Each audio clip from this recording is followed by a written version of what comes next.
Hoy, road trip tayo bukas. Sino G? Paalam lang ako. Kanino, Jack? Sa parents mo? Palagi ka naman pinapayagan mo ngayon Sa girlfriend ko si Leah. Siya yung papaalam mo na kay Ash. Anak ng mga under! Ang corny nyo ba? Ang cringe pati. Bakit nyo kailangan magpaalam sa mga girlfriend nyo? Ano yan? Kasi girlfriend namin sila, Adli. Ayaw namin sila mag-overthink. And wala namang masama kung magpapaalam kami. Hindi Ibig sabihin, hawak nila yung mga desisyon nyo sa buhay?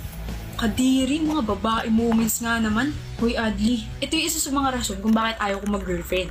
Bakit kayo hihingi ng permiso sa babae mo? Magro-road trip lang naman tayo. Hadlang sila sa kasiyahan nating mga lalaki. Lasing ka ba o hindi ka lang nakapag-toothbrush? Ang dumi kasi ng bunganga mo, Adli. Kaya ka walang girlfriend kasi ganyan ka magsalita.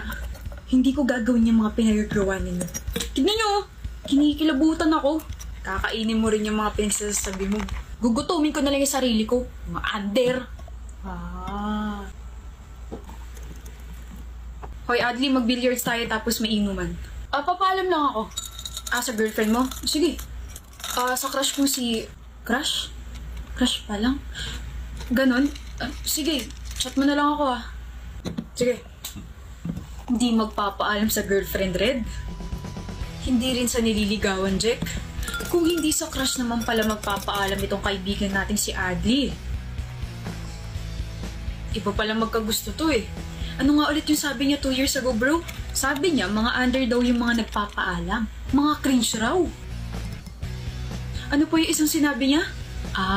Hadlang daw mga babae sa kasiyahan natin. Tapos ngayon, crush pala nagpapaalam na agad.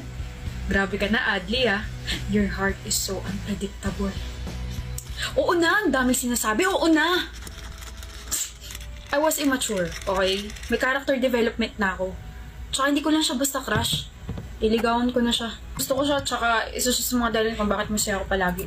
Kaya oo na, mali na ako dati. Para akong tatay mo sa sobrang proud sa'yo.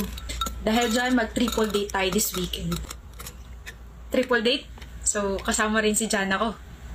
Hindi pre, triple date. Tayong 3 lang. Tignan mo to si Jack. Tinatanong na maayos tapos parang ewan naman sumagot. Ewan ko sa'yo.